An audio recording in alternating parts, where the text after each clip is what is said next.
bells will show you how to close the buckle and how to tighten the bell, and this is the way to open it again. V případě nouzové evakuace použijte nouzové východy.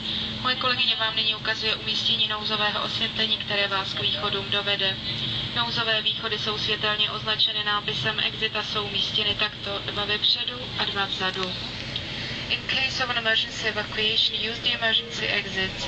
My colleague will show you the location of emergency lighting which will lead to the exits. The emergency exits are marked with exit signs and are located as follows. Turn the front and two in the back of the passenger cabin.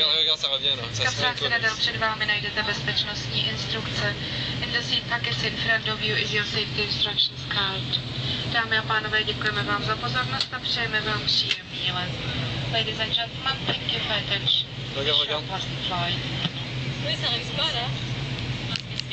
Oui.